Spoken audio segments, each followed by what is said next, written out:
సిరి, అబ్బా నీ గురించి వెయిట్ చేస్తున్నాను. ఇంతసేపు అయిందేంటి? అక్క, నా రిజల్ట్స్ చూసావా? చూశాను. నువ్వు ఒక సబ్జెక్ట్లో ఫెయిల్ అయ్యావు. ఏంటి, నిజమా? ఛా, దేవుడా, ఎంత పని జరిగింది. అయినా నేను అన్నీ బాగానే రాశాను కదా. హే, నేను ఊరికే అన్నాను. నువ్వు అన్ని సబ్జెక్ట్స్ పాస్ అయ్యావు. వావ్, నిజంగానా? Thank you so much. Thank you God. ఎంత భయపడిపోయానో తెలుసా? అమ్మా సిరి, నెక్స్ట్ వీక్ 5 days కంటిన్యూస్గా ప్రేయర్ మీటింగ్స్ ఉన్నాయి కదా. ఆ మీటింగ్స్లలో ఏమేం పాటలు పాడాలో చూస్ చేసుకొని ప్రాక్టీస్ చేయండి. మీటింగ్కి 3 days ముందు నుంచి వర్షిప్ టీం అందరూ ఫాస్టింగ్ ఉండి ప్రేయర్లో ఉండండి.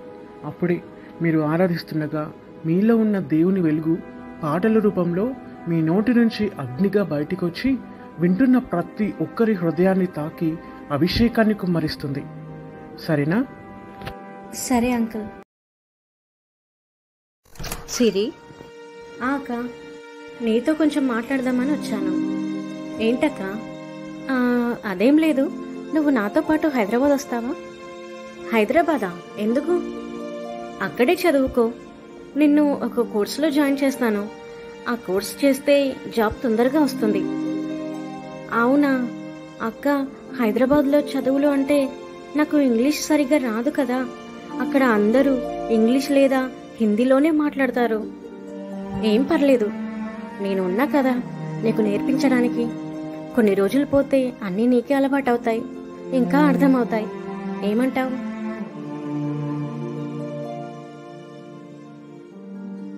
ఏంటి అంత ఆలోచిస్తున్నావు? సరే, నీకు ఇష్టం లేకుంటే వద్దులే. అదేం లేదక్క, నేను వస్తాలే.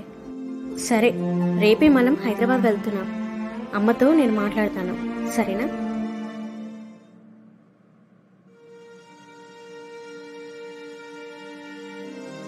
సరే అంకుల్, నేను ఇంకా బయలుదేరుతాను.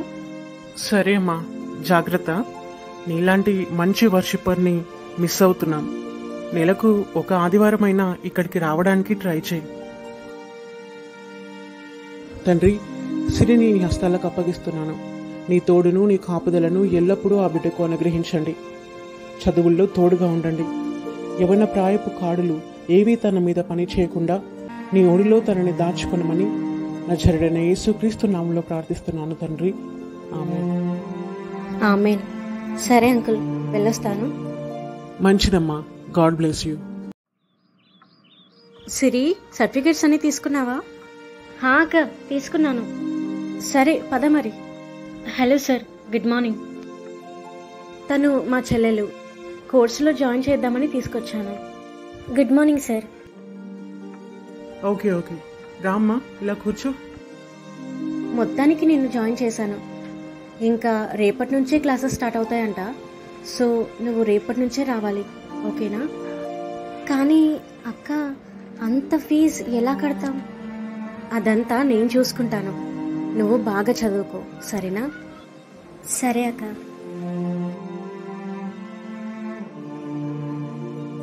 Hello everyone.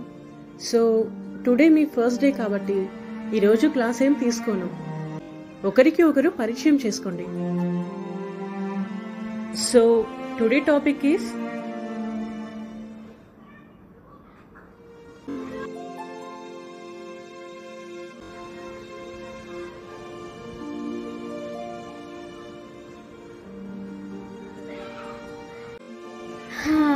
దేవుడా, ఏం అర్థం కావట్లేదు. Siri, tell me about yesterday's topic. Madam, కంప్యూటర్లో మెయిన్గా కొన్ని సాఫ్ట్వేర్స్ ఉంటాయి. వాటిలో MS office, MS word. Siri, speak in English. అది సారీ మేడం, నాకు అంతగా ఇంగ్లీష్లో మాట్లాడడం రాదు. బట్ నాకు అర్థమైంది మాత్రం తెలుగులో ఎక్స్ప్లెయిన్ చేయగలను.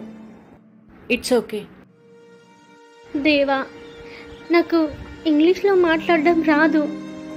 అర్థం అవ్వడమే ఎక్కువ. అంటే కంప్లీట్గా అందులోనే మాట్లాడమంటే ఎలా? నాకు చాలా ఇబ్బందిగా ఉంది. దయచేసి నాకు సహాయం చేయండి తండ్రి, ప్లీజ్. హే సిరి, ఇక్కడున్నావా? నువ్వింకా రాలేదేమో అని నీకోసమే వెయిట్ చేస్తున్నాం. ఈరోజు అందరం కలిసి మనం మేడంతో మాట్లాడాలి. మాట్లాడాలా? దేని గురించి? ఇంగ్లీష్ గురించి. అందరికీ ఇంగ్లీష్ రావాలని లేదు కదా. ఇంతవరకు తెలుగు మీడియం చదివిన వాళ్ళు ఉంటారు, వాళ్ళకి ఇబ్బంది అవ్వదా? మేము ఎప్పటి నుంచో అనుకుంటున్నాం మేడంతో మాట్లాడి తెలుగులో ఎక్స్ప్లెయిన్ చేయండి అని చెప్పడానికి, కానీ కుదరలేదు. మాలాంటి వాళ్ళు ఇంకా ఉన్నారని నిన్ను చూశాక అర్థమైంది. అందుకే ఈరోజు ఎలాగైనా అందరం కలిసి మాట్లాడాలని నిర్ణయించుకున్నాం. ఏమంటావ్? వస్తావా మాతో? Thank you lord. నేను చాలా రోజులుగా ఇబ్బంది పడుతున్నాను. బోర్డు మీద రాసినవి నోట్ చేసుకుని మా అక్కకి చూపిస్తే తనకు అర్థమైంది, నాకు ఎక్స్ప్లెయిన్ చేసేది. కానీ ఒక 1 వీక్ నుంచి అక్క చాలా బిజీగా ఉంటుంది.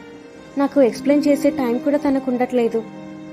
మీకు ఈ విధంగానే ప్రాబ్లం ఉందని తెలిసాక నాకు కొంచెం ధైర్యంగా అనిపిస్తుంది. సరే, నేను మీతో పాటు వస్తాను. వెళ్ళి మేడంని రిక్వెస్ట్ చేద్దాం.